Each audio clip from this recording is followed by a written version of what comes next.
The people of Minsk have reached their boiling point. There he stands, a fascist, there. I will remember him for my whole life. Once more, they took to the streets to demand President Lukashenko step down, only to be met by the full strength of security forces.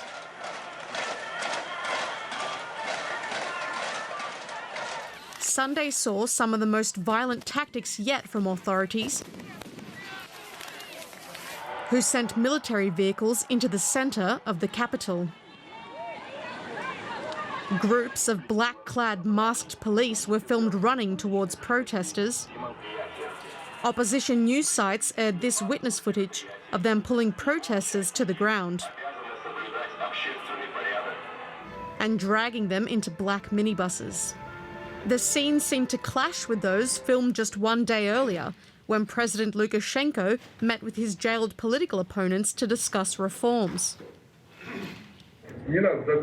We shouldn't only be focused on the constitution. I'm trying to convince not only your supporters, but the whole of society that one needs to look at things more broadly.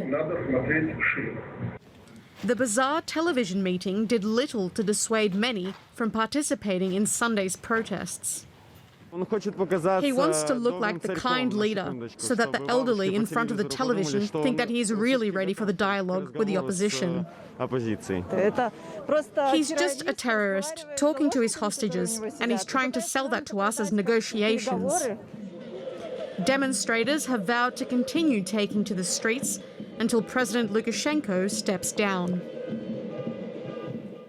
I'm joined now for more by the Belarusian journalist Hanna Liubakova, following developments for us. Good morning to you. Thanks so much for coming in. Protesters have been taking to the streets for 2 months now, as we've seen in very large numbers. Do you see the demonstrations continuing at their current levels? Well, yes, there is a lot of anger, and basically no demand of the protesters was met. So I imagine people coming out to the streets again and again every Sunday. Of course, the protest might change their form. They might get institutionalized in any form, in any way. But I imagine people are still very much mobilized and very much, demanding change, and they just disagree with the authorities and with Lukashenko. Okay, now, over the weekend, Lukashenko met with jailed activists in the prison where they're being held. What do you make of that? Well, that was his attempt to show that he's ready for the constitutional reform. But many people do not believe in this because, Svetlana Tikhanovskaya, who is considered a national leader, she was in charge of this kind of constitutional reform from her side. And the politician, Anatoly Lebedko, who was kind of working on these changes, he was jailed. So at the same time, Lukashenko is trying to show that he is ready for this reform, but we can see that, he just wants to get this kind of process under control.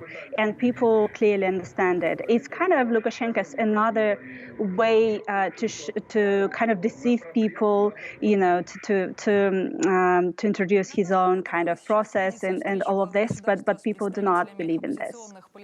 Well, another group that's looking at this seriously, along with the people of Belarus, are the EU foreign ministers. They're meeting today to discuss possible new sanctions on Belarus. Do you think that will make any difference in Minsk?